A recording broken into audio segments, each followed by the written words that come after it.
I'll never forget the day Karen burst out of my backyard pool, shrieking like a banshee, her skin and hair stained a blinding electric blue.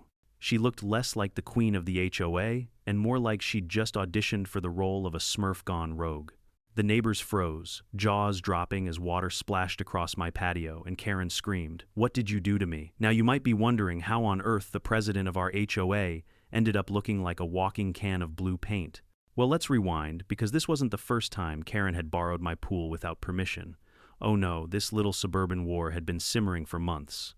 And trust me, I didn't wake up one morning planning to dye a grown woman blue. She forced my hand and my sense of humor. But before we dive into this story of trespass entitlement and the most colorful revenge you've ever heard, I want to know, where are you watching from and what time is it right now? Drop it in the comments below. My pool was my sanctuary. Not just some hole in the ground with water and chlorine, but the one space in my life that actually felt like mine. Every Saturday morning before the chaos of HOA notices or yard gossip could ruin the day, I'd step outside with a cup of coffee, listen to the birds, and let the glimmer of the pool water remind me why I'd worked so hard all these years. That rectangle of blue was more than a luxury. It was a promise I'd made to myself after decades of long shifts and missed vacations. I didn't need a beach house. I had a backyard paradise. Of course, paradise rarely lasts when an HOA is involved, especially when the HOA is run by one woman with a nose for drama sharper than a bloodhound on espresso, Karen Matthews. Middle-aged, overly spray-tanned, eternally clutching a clipboard like it was her royal scepter. She didn't walk the neighborhood so much as patrol it, scanning for violations with the precision of a military drone. Her favorite catchphrases were not up to code against community standards, and my personal favorite, "I'll have to write you up." Sometimes I wondered if she actually enjoyed writing violations more than she enjoyed her own pool-free yard. Yes, you read that right. Karen, the HOA queen herself, didn't even own a pool. Which in hindsight explains a lot. At first, my pool was safe. For a few golden months after moving in, I kept things private. I trimmed my hedges, paid my dues, smiled at the occasional HOA meeting, and figured as long as I kept a low profile, Karen would circle other prey. My next-door neighbor Phil, for example, who had the audacity to paint his mailbox eggshell instead of HOA-approved beige. She nearly combusted over that one. But as summer rolled in, I started noticing something odd. Every time I came home from work a little early, there were signs.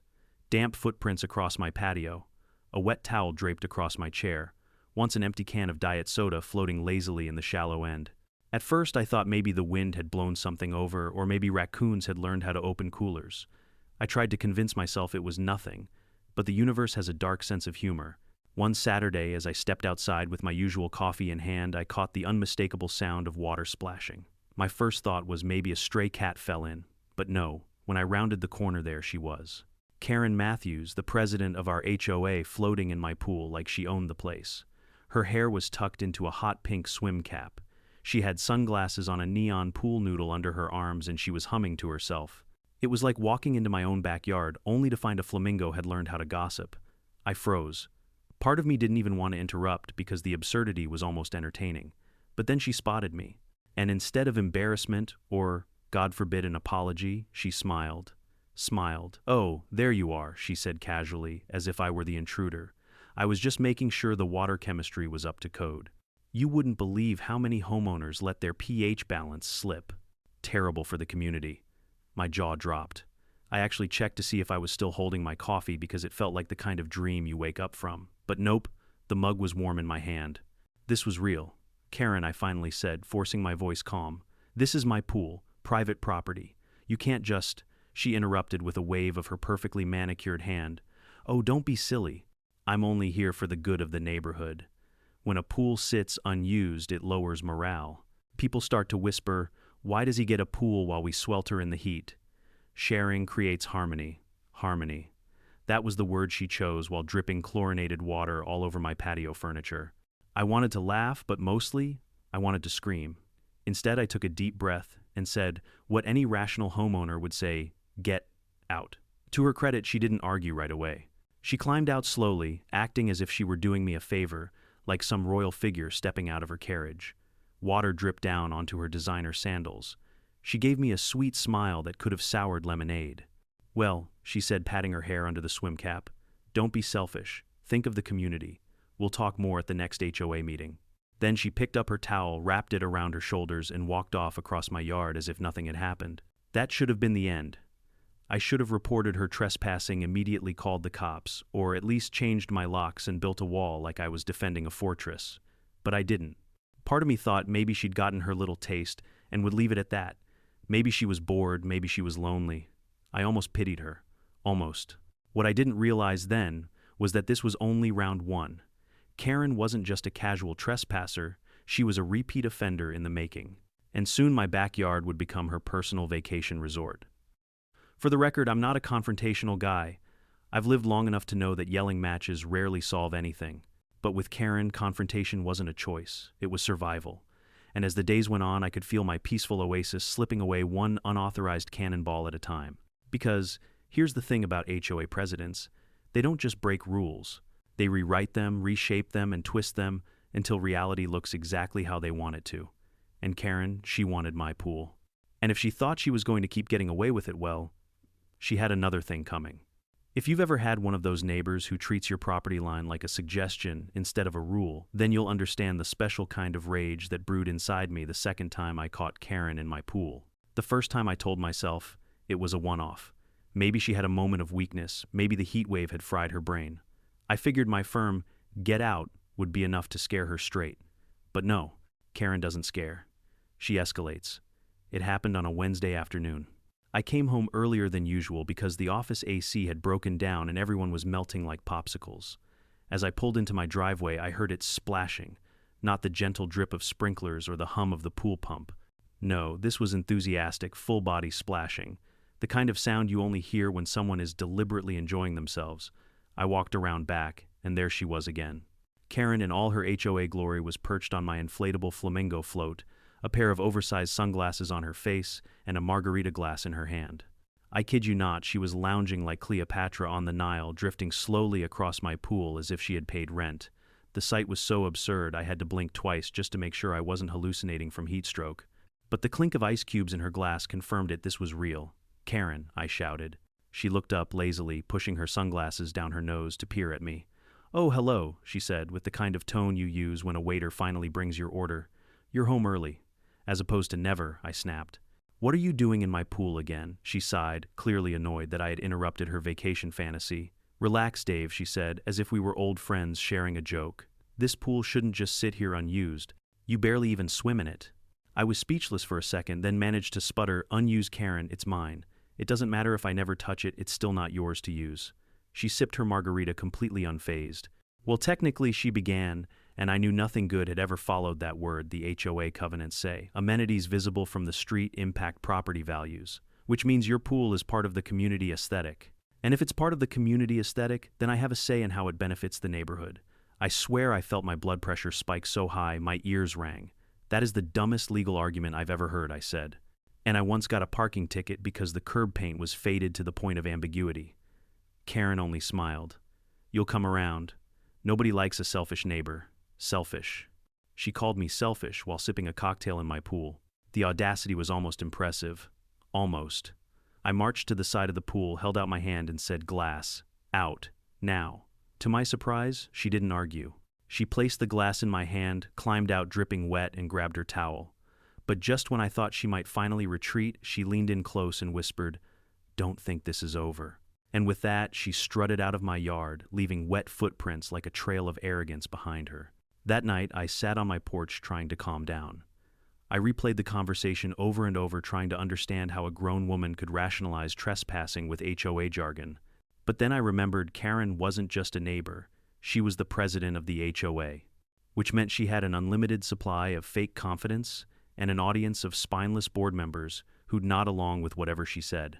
And sure enough, the very next evening I overheard her at the cul-de-sac barbecue, loudly telling anyone who would listen that Dave's pool is going to waste, and it's practically a community amenity anyway. I watched neighbors nod politely, clearly uncomfortable, but nobody had the guts to tell her she was insane. I realized then that this wasn't just about a pool, it was about control. Karen had tasted forbidden fruit, chlorinated, slightly over-chlorinated fruit, and she wasn't going to stop. The third time I caught her was almost comedic. I had installed cameras by then, cheap ones I bought online. I logged in on my phone during lunch break just to test them out, and there she was, Karen caught in glorious HD doing backstrokes like she was training for the HOA Olympics. She even had the nerve to set up a lawn chair next to my pool deck, sipping from a cooler she must have dragged across the street. My jaw dropped. I snapped screenshots like I was on safari catching Bigfoot. Honestly, Bigfoot sightings had less photographic evidence than Karen in my pool.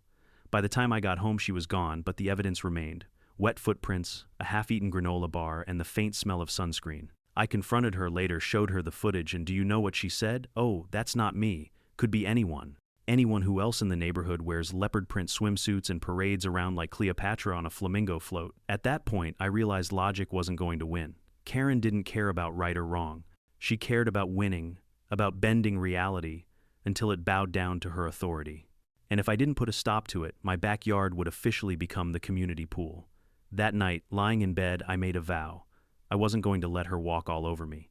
My pool was my sanctuary, and I'd be damned if the HOA president turned it into Club Karen. The war for the backyard had begun, and like any good war, it was going to get messy. If you thought catching Karen floating on my flamingo once was enough to make her stop, you clearly don't know HOA presidents. They don't retreat. They regroup, double down, and somehow convince themselves that trespassing is a constitutional right. Within a week of our last standoff, I started noticing more signs. A damp towel left on the patio chair, my inflatable unicorn mysteriously deflated, a faint trail of suntan lotion leading from my pool gate like breadcrumbs. It was like living with a ghost, only this ghost wore leopard swimsuits and smelled like coconut sunscreen. I knew she was sneaking in when I wasn't home, and sure enough, the neighbors started whispering. One evening, as I was mowing my lawn, my neighbor Phil leaned over the hedge and said, "Hey, Dave, not my business, but I thought I saw Karen at your pool yesterday, with a floaty, bright pink." I nearly choked on my own frustration. "You did see her," I snapped. "She's been breaking into my pool for weeks." Phil scratched the back of his head. "Huh. Well, she had one of those fruity drinks with the little umbrella in it. Looked pretty relaxed. I thought maybe you invited her." "Invited her?" I practically shouted. "Phil, if I ever invite Karen into my pool, you have my permission to have me committed." The problem was Karen was sneaky. She had mastered the art of HOA espionage, slipping in when she knew I was at work or running errands. And without concrete proof, she always played the "wasn't me" card, flashing that smug smile that could curdle milk. So, I upgraded my security. Cameras, motion sensors, even one of those doorbell cams pointing at the backyard gate. If Karen so much as breathed near my pool, I wanted it in 4 kelvins. And oh, did I get footage. The very next afternoon, I logged into the camera feed during my lunch break, and there she was. Karen Matthews, HOA president, sprawled on my inflatable flamingo like Cleopatra on vacation. She had a glass of wine balanced on the float, one hand lazily dipping into the water. At one point, she even put on goggles and did a dramatic dive directly into the deep end. I nearly spit out my sandwich. "Unbelievable," I muttered, snapping screenshots like I was on safari photographing an endangered species. Honestly, Bigfoot sightings had less photographic evidence than Karen in my pool. That evening, I marched over to her house. When she opened the door, she was still wearing damp hair, and the faint scent of chlorine clung to her. "Karen," I said, holding up my phone with the footage. "Care to explain this?" She glanced at the screen, then shrugged. "Could be anyone. Anyone." I nearly exploded. Who else wears a neon swim cap and drinks Chardonnay at 2 p.m. while floating on a flamingo? She smirked. "I don't know. Maybe one of the teenagers." "Teenagers, right. Because the local high school swim team apparently enjoys middle-aged women's swim caps and HOA gossip magazines." I realized then that Karen was beyond shame. She was bulletproof to embarrassment. If anything, the more I confronted her, the more it fueled her delusion that she had some sort of right to my backyard, and things only escalated from there. One Saturday morning, I came outside to skim the pool, only to find Karen had beaten me to it. She was already there wearing a floppy sun hat, sipping iced tea, and lounging like she was queen of the suburbs. "Morning, Dave," she said cheerfully, not even pretending to feel guilty. "I took the liberty of cleaning some leaves out for you." "You're welcome." "Cleaning," I barked. "You broke in again," she waved her hand. "Details, details.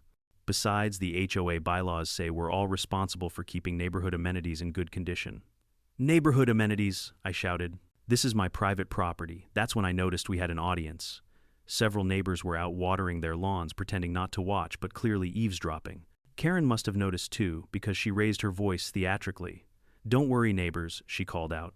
"I'm just making sure Dave's pool doesn't become a hazard." Can't let stagnant water attract mosquitoes, can we? The audacity.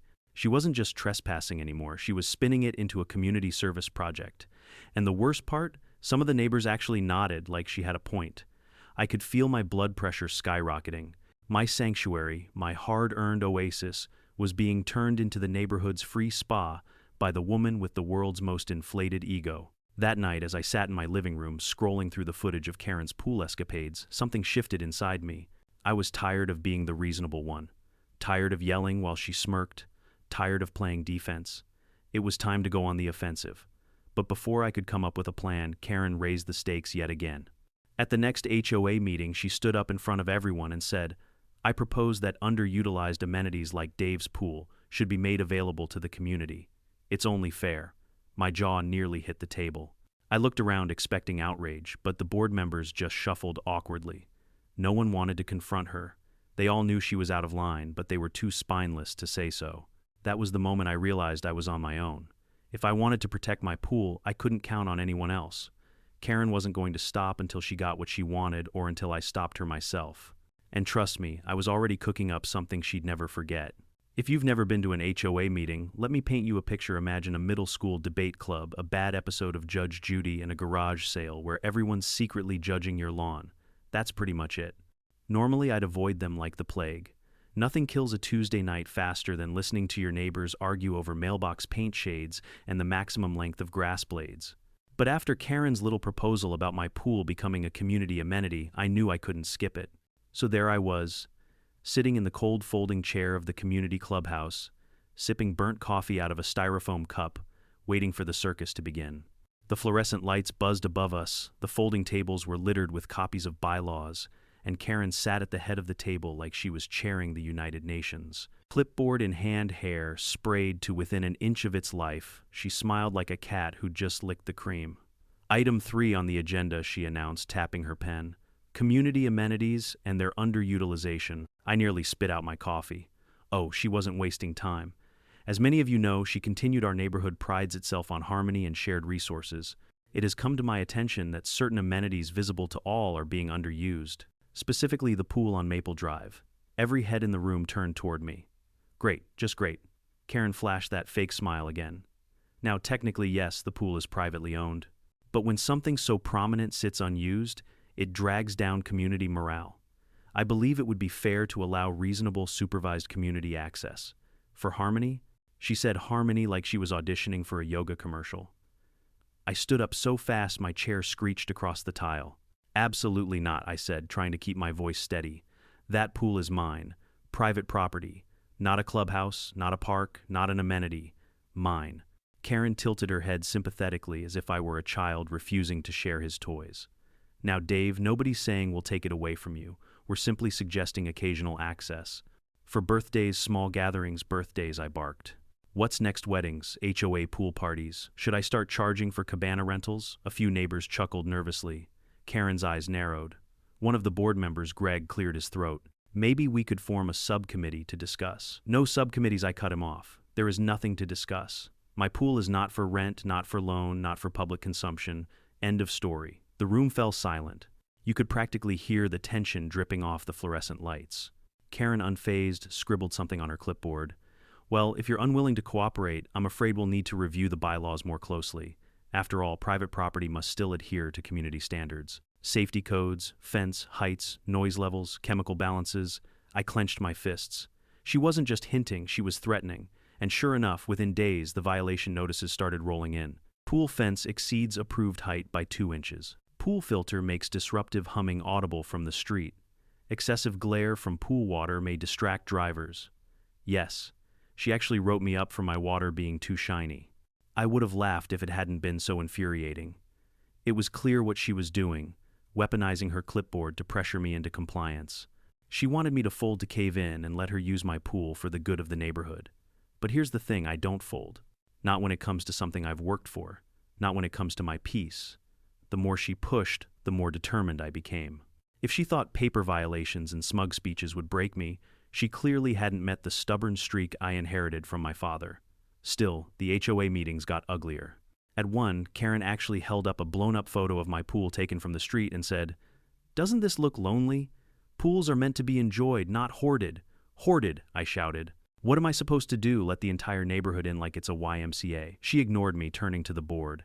We must ask ourselves, are we a community or are we selfish individuals clinging to resources? It was surreal. She was framing my backyard as some sort of socialist battleground while sipping free coffee and adjusting her pearl necklace. And the worst part, some people actually nodded along, not because they agreed, but because they were too afraid to cross her. Karen had been HOA president for years, and her reputation for vengeance was legendary. Violation notices had a way of multiplying against her enemies. I walked out of that meeting more fired up than ever. If Karen wanted a fight, she had it. But I wasn't going to play her game with bylaws and petty notices. I needed a plan she'd never see coming, because at that point it wasn't just about a pool anymore. It was about principle. About proving that no matter how entitled, how arrogant, or how power-hungry someone is, there's always a way to make them slip. And believe me, the idea for how to make Karen slip quite literally was already forming in my mind. If there's one thing you need to know about HOA presidents, it's that they never admit defeat. Karen wasn't about to crawl back into her house and lick her wounds after the meeting showdown. No, she came back swinging, or, more accurately, scribbling. Scribbling violation notices like her pen was a machine gun. Within a week, my mailbox looked like it had been stuffed by an overzealous junk mail fairy. Every day, new letters, new notices, new official warnings from the HOA, all with Karen's signature at the bottom in a flourish that probably made her feel like a Supreme Court justice. Violation pool fence exceeds community aesthetic standards by 2 inches. Violation water level in pool, slightly too high, potential flood risk. Violation excess leaves floating in pool, may attract insects. Yes, she actually wrote me up for leaves. As if I could personally negotiate with the oak tree in my backyard to stop shedding. And the cherry on top, violation pool water appears too blue, causing excessive glare visible from the street. Too blue. I held that paper in my hands and laughed so hard I almost choked. My pool was too blue. That's like ticketing someone for their grass being too green or their roses smelling too nice. Karen had officially lost her mind. But crazy or not, the violations came with threats of fines. $50 here, $100 there. Enough to add up. I knew she was bluffing. Half of the citations weren't even grounded in real bylaws, but she counted on people folding just to avoid the headache. Not me. I stacked every letter neatly in a shoebox, labeled it Karen's Greatest Hits, and kept it on my desk like a growing trophy of her obsession. The more she tried to push me, the more determined I became not to budge an inch. Still, her campaign didn't stop with paperwork. She started harassing me in person too. One evening, I was grilling burgers in the backyard when she appeared at the fence, clipboard in hand, like always. You know, she said sweetly, open flames too close to the pool could be a hazard. I flipped a burger. It's called a barbecue, Karen. She scribbled something down. I'll need to note this. Another time, she cornered me while I was hauling groceries from my car. I noticed your pool ladder doesn't have a safety grip. That's against guidelines. Guidelines you just made up 5 minutes ago, I asked. She smiled. Rules evolve. I swear dealing with Karen was like dealing with a toddler who'd discovered crayons and decided the entire house was their coloring book. No surface was safe, no moment was too small for her to leave her mark. At first I vented to neighbors, but most of them just shrugged, too afraid to cross her. That's just Karen, they'd say, like she was a hurricane we all had to endure. Don't poke the bear. But here's the thing, when someone keeps poking you, eventually you poke back. Harder. One night I sat by my pool with a beer, watching the ripples reflect under the porch lights. My oasis, the one thing I'd worked so hard for, had become a battleground. I thought about the hours I'd put in at work, the sacrifices I'd made just to afford this slice of peace. And here was Karen marching in like she owned it, trying to twist the rules to her will. That's when the anger stopped being frustration and became clarity. I realized I couldn't keep playing defense. If I kept reacting to her, I'd lose. She thrived on being the aggressor, the one dictating the rules. I needed to flip the script, and somewhere between my second beer and the distant sound of frogs croaking by the fence, an idea sparked. A mischievous, downright devious idea. See, Karen wasn't just obsessed with power. She was obsessed with appearances. She strutted around the neighborhood like a peacock, convinced everyone admired her authority. What better way to hit her where it hurt than with a little public humiliation? I remembered an old prank from my college days. Back then, a few buddies and I had poured colored dye into the campus fountain during homecoming week. The entire thing turned neon green overnight. Students cheered, faculty scowled, and the photos lived forever in the yearbook. If dye could embarrass a university dean, it could certainly embarrass an HOA queen. So I started doing research. Pool-safe dye, non-toxic, washes out eventually, but leaves behind a temporary, extremely visible splash of color. You could get it in any shade of the rainbow, red, green, purple, but I knew exactly what I wanted. Blue. Bright electric, impossible to miss blue. I pictured it in my mind, Karen sneaking in for one of her unauthorized swims, smug as ever, only to emerge looking like she'd taken a bath in a vat of paint. Her spray tan glowing against her Smurf blue-skinned neighbors, gasping phones, snapping pictures. The thought made me grin for the first time in weeks. Of course, pulling it off would require planning, timing, evidence. I couldn't just dump the dye and hope she showed up. No, I had to set the trap perfectly, like a hunter waiting for his prey. As I sat there plotting, I realized something important. Karen had dragged me into her world of petty rules and clipboard warfare. But if I was going to beat her, I had to fight on my terms. Not with fines, not with bylaws, but with creativity, with poetic justice. And believe me, justice was about to come in 50 gallons of the brightest blue she'd ever seen. I won't pretend I didn't think twice about it. There's a line between creative justice and juvenile prank, and I spent the better part of a week pacing back and forth over where exactly that line lived. But every time I replayed the footage of Karen doing cannonballs in my pool, or heard her spin the story at an HOA meeting like she was the neighborhood martyr, that line blinked red and moved farther away. She'd been trespassing for weeks, weaponizing bylaws and treating my backyard like a community center with her name on the marquee. If poetic justice was the toolkit the universe offered, I'd take it. Carefully, legally, with cameras. First thing was research. I read forums, product reviews, and safety data sheets until my brain felt like a spreadsheet. I found pool-safe dye marketed to pool owners wanting a dramatic color change for parties and holidays. Non-toxic, UV stable for a few weeks, harmless to skin if rinsed off, and most importantly, formulated not to screw up my filtration system.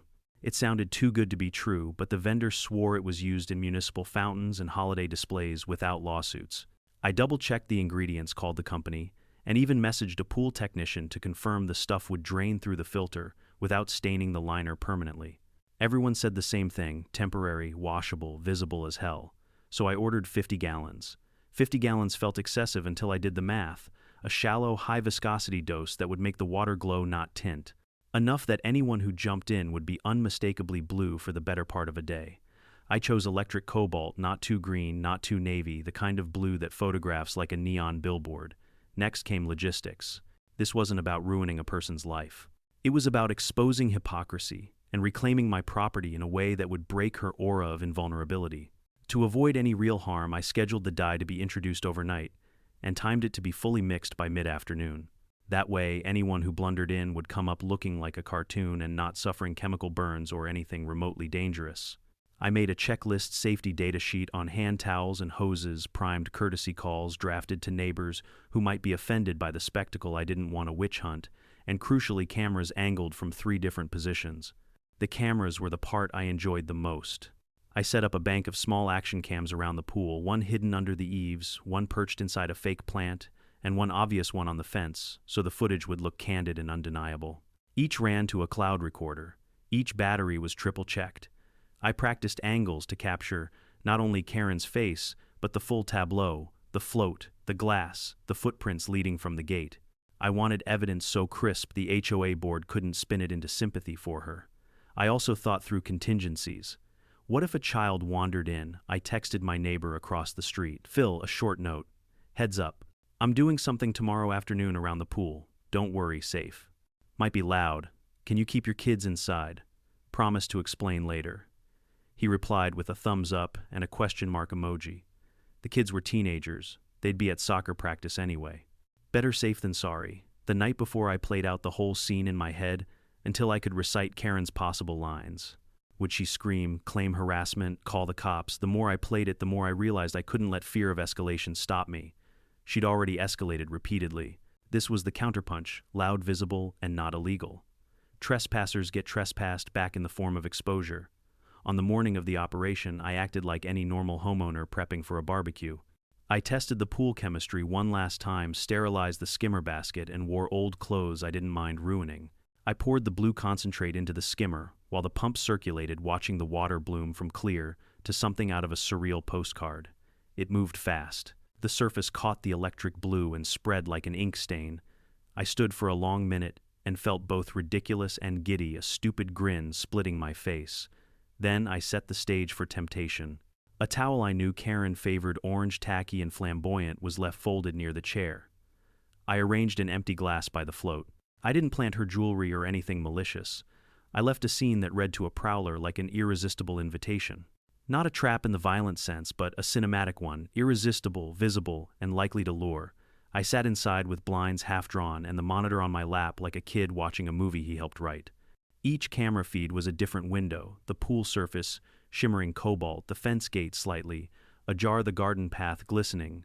The house hummed with anticipation. I felt my pulse pound, equal parts adrenaline and a weird domestic triumph. This wasn't a decision made in anger alone, it was a carefully engineered reveal, proof laughter and an end to the whisper campaign.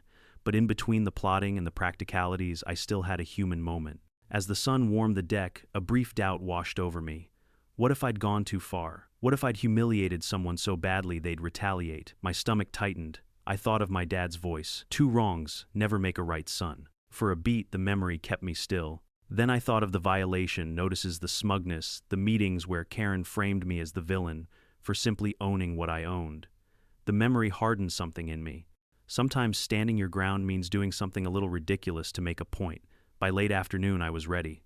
I checked the feeds one last time, keyed the recorder to permanent, and opened a small window just enough to hear the yard. The cobalt pool glowed like a stage light under the late sun, scandalous and beautiful. My phone buzzed Phil's thumbs up, then a single text. "You sure about this?" I thumbed back. "Watch." And then, because every good story needs that tiny moment before the fall, I sat very still and listened. The entire neighborhood seemed to hold its breath with me. TIFPC. The thing about Karen is she can't resist temptation. It's her fatal flaw. If she sees an unlocked gate, she pushes it. If she spots an unattended floaty, she claims it. If she thinks the neighborhood is watching, she performs like she's starring in a reality show nobody asked for. That's why deep down I knew she wouldn't be able to resist. It was a sweltering afternoon, the kind that makes the asphalt shimmer and dogs hide under porches. I sat inside with the blinds half closed, my camera feeds glowing on my laptop. The pool water outside was a brilliant cobalt, almost otherworldly, the kind of color you'd expect in a luxury spa commercial. If beauty were bait, my pool had become the most irresistible trap on the block. And sure enough, around 3 o'clock, movement flickered on the feed. The side gate creaked open. In slipped Karen, wearing oversized sunglasses, a floppy sun hat, and I kid you not, a leopard print cover-up. She looked both ridiculous and regal, like a retired Vegas showgirl who decided to take up trespassing as a hobby. She scanned the yard, making sure no one was home. My heart thumped as she tiptoed across the patio, dropped her towel on the chair I'd staged, and kicked off her sandals. She didn't hesitate, not for a second. Like a queen reclaiming her throne, she strutted to the pool's edge, adjusted her hat, and dove in. The water exploded around her, sending blue ripples across the surface. She surfaced with a satisfied gasp, pushing her sunglasses up her nose, completely oblivious to what she'd just done. At first, nothing seemed different. The water was already dyed, after all. But then it happened. Slowly, her arms, her face, her neck, everything began to glow electric cobalt. Her leopard print cover-up clung darker against her skin as the dye soaked in, and her spray tan didn't stand a chance. Karen Matthews, president of the HOA, had officially become a Smurf. I nearly fell off my chair laughing. The cameras captured every second, her smug smile turning into confusion, confusion into horror, horror into a full-on banshee scream. What is happening?" she shrieked, splashing frantically. She clawed at her arms, staring at her hands like they'd betrayed her. She scrambled to the pool steps, tripping over her own feet as she clambered out. The blue dye had worked perfectly safe, harmless, but absolutely impossible to ignore. Her hair dripped neon blue streaks, her skin gleamed like she'd bathed in paint, and even her sunglasses had a faint cobalt tint. And that's when the neighbors noticed. Phil came out to water his lawn and froze mid-sprinkle. Across the street, a couple walking their dogs stopped dead in their tracks. Then came the gasps, the whispers, the stifled laughter. Phones appeared, cameras clicking. Karen stumbled onto my patio, dripping dye, looking less like the queen of the HOA and more like a cartoon villain who'd lost a fight with a paint factory. You monster," she screeched, pointing at my window. She didn't know exactly where I was, but she knew I was watching. "What did you put in there? This is criminal." Criminal. The neighbors couldn't hold back anymore. Phil actually doubled over, clutching his hose as he laughed. The couple with the dog snapped photos like paparazzi at a celebrity meltdown. Even kids on bikes rolled up to watch the spectacle, giggling behind their handlebars. Karen spun in circles, waving her arms like a madwoman. "Don't just stand there, this is an attack, he's poisoning the water." But all anyone saw was her cobalt skin and the undeniable truth: she had trespassed. Again, and this time the evidence wasn't just digital, it was written all over her body. I stepped outside, then calm as a summer breeze, holding my phone up so she could see the red recording light. "Karen," I said, voice steady but loud enough for the neighbors to hear, "you are trespassing on my private property. Again, and I have it all on camera." "You set me up," she shrieked, her voice cracking. "No," I replied, smirking. "I protected my pool. You set yourself up." The neighbors laughed harder. Someone muttered, "Guess the pool is community property, now we're all enjoying the show." Karen's face twisted in rage, but her words stumbled. She tried to compose herself, pulling at her sun hat like a shield, but the image was ruined. She looked like a dripping blueberry. There was no way to spin this, no way to turn it into an HOA harmony speech.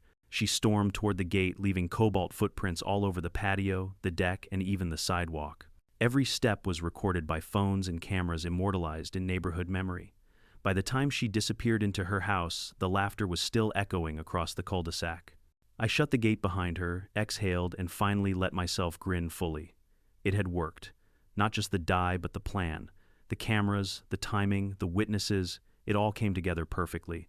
The queen of the HOA had been dethroned, and she did it to herself. If I thought the spectacle ended at my gate, I underestimated just how fast news travels in a nosy suburban neighborhood. By the next morning, Karen's meltdown had become the hottest story on Maple Drive. The cobalt footprints she'd left across the sidewalk dried into faint blue stains like breadcrumbs leading back to her house. People slowed their cars just to stare. Kids took selfies pointing at the Smurf trail. And then the videos started circulating. Phil, my ever-helpful neighbor with the hose, had uploaded his footage to the neighborhood Facebook group within hours. The caption read, "HOA president caught in private pool scandal, now in 1080p. Within minutes, the comments section exploded. "She's been sneaking in for weeks, I knew it. Wait, is she blue? Looks like someone's true colors are showing." By sunrise, at least 3 different angles of the event were posted, one from Phil, one from the dog-walking couple, and one from a teenager who apparently filmed the whole thing from his upstairs bedroom window. Each video racked up dozens of laughing reactions, gifs of Smurfs and memes about HOA dictatorships. Karen tried damage control. She posted a shaky selfie video at her kitchen counter, hair still faintly blue despite obvious scrubbing. She claimed I had chemically assaulted her, endangering her health and violating HOA trust. She even waved around a Ziploc bag of pool water like it was evidence from a crime scene. But the comment section didn't buy it. "Girl, you trespassed. Sit down. Pretty sure you can't get assaulted by something you dove into yourself. Imagine being so entitled you die yourself, Smurfette." Every attempt she made to spin the story only deepened the ridicule. Screenshots of her ranting face circulated with captions like, "This is not the harmony I ordered," and then came the HOA board meeting. If the earlier meetings had been tedious debates about grass length and mailbox shades, this one was pure theater. The clubhouse was packed. Neighbors who never cared about HOA politics showed up with popcorn-level enthusiasm. Everyone wanted to see the queen defend her throne. Karen marched in with a folder bulging with papers, looking like she was ready to prosecute a war crime. Her skin was still faintly tinted blue at the hairline, no matter how much makeup she caked on. I almost admired her courage. Almost. She slammed her folder on the table. "I demand immediate disciplinary action against Dave for endangering residents with hazardous chemicals." The board shuffled awkwardly. Greg, the timid treasurer, cleared his throat. Karen, the footage shows you trespassing. Multiple times." "That is irrelevant," she barked. "As HOA president, I am obligated to ensure safety. His pool was unsafe. I was conducting inspections." I couldn't hold back a laugh. With a margarita in hand on a flamingo float, the room erupted in chuckles. Karen's face went rigid. Another board member, Susan, leaned forward. "Karen, you've been warned before about overstepping authority. Private property is not subject to community use unless expressly agreed. You know that." Karen slammed her hand on the table.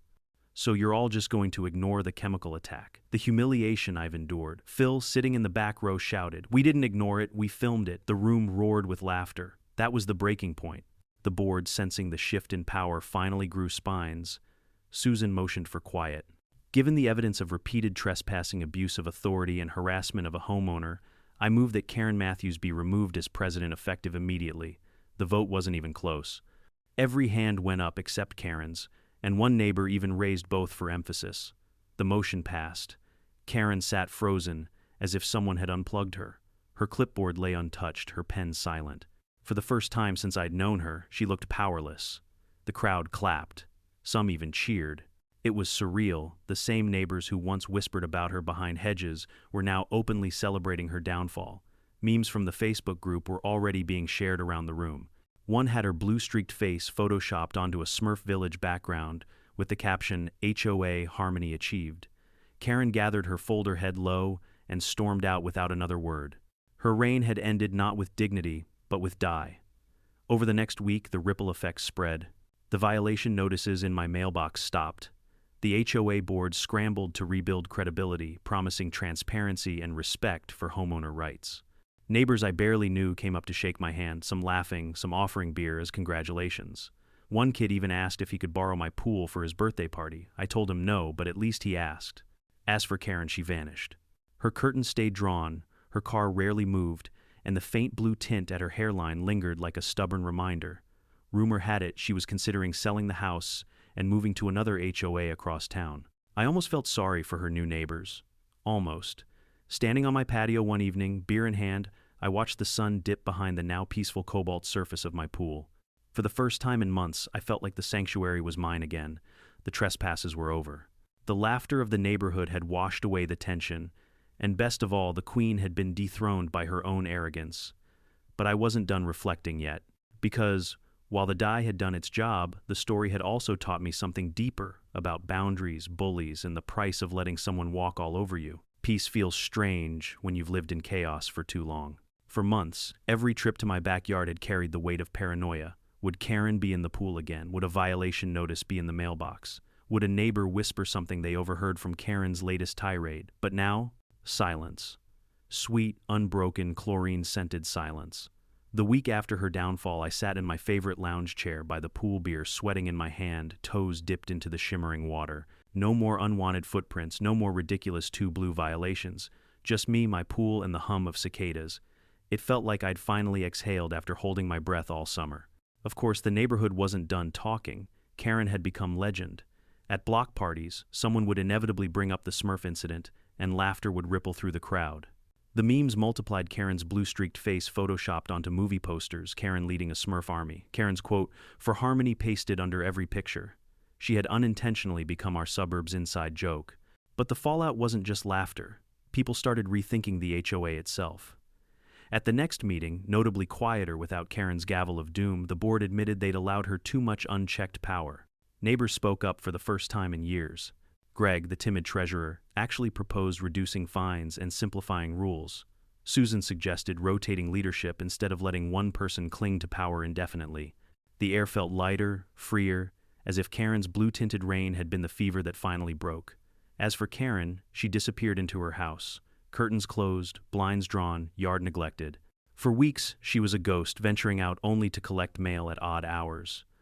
But one day, her for sale sign went up, quietly without announcement. No goodbye notes, no farewell parties. Just a sign and a moving truck. I stood at my window watching as boxes were loaded. She didn't glance at my house once. Part of me wanted to feel pity she had gone from queen bee to social pariah overnight. But another part of me knew this ending was of her own making. You can only stomp on so many people before the ground gives way beneath you. And maybe the blue dye was just the symbol of that fall, the visible stain of entitlement that refused to wash off. When the truck pulled away, the neighborhood let out a collective sigh of relief. Kids cheered. Phil handed me a cold beer across the fence like we'd won a war. And maybe we had. That evening, I slipped into the pool for the first time in months, without checking cameras or glancing at the gate. The water wrapped around me cool and calm, and for the first time I laughed, not the bitter laugh of frustration, but the kind that bubbles up when peace feels well-earned. I realized then that it hadn't just been about the pool. It had been about boundaries, about refusing to let someone rewrite your reality just because they wave a clipboard and shout louder than everyone else. About finding the courage or the creativity to fight back in your own way. And yes, sometimes that way involves 50 gallons of electric blue dye. As I floated under the setting sun beer balanced on the pool ledge, I thought about the absurdity of it all. How entitlement had turned into trespassing, trespassing into obsession, and obsession into humiliation. And how in the end, justice hadn't come from anger or violence, but from a little bit of planning and a lot of poetic irony. The HOA would survive, the neighbors would move on, but one thing was certain: my pool was mine again. And absolutely no one was sneaking in ever again. Sometimes life hands you battles you never asked for. You don't wake up thinking you'll spend months fighting a neighbor over your own backyard, but boundaries matter, whether it's property lines or personal respect. What Karen taught me, and what I hope this story teaches you, is that people who thrive on control will always push until you push back. Not with fists or fury, but with creativity, patience, and the quiet confidence that you have a right to peace. When someone disrespects your space, your work, or your dignity, you have two choices: ignore it and hope it fades, or confront it in a way that leaves no doubt. The pool dye wasn't just a prank. It was a message: trespass has consequences. It reminded everyone, including me, that entitlement will eventually meet its match. And here's the deeper truth. It's not really about winning or humiliating someone. It's about reclaiming your peace. About saying, this far, no further. About remembering that standing up for yourself, whether with words, humor, or 50 gallons of bright blue dye, is sometimes the only way to restore balance. So, if you've ever dealt with a Karen in your life, you're not alone. Drop your story in the comments. I'd love to hear it. And if you enjoyed this roller coaster of HOA drama, make sure to hit that subscribe button. There are plenty more tales of suburban chaos where this one came from. Don't miss the next twist.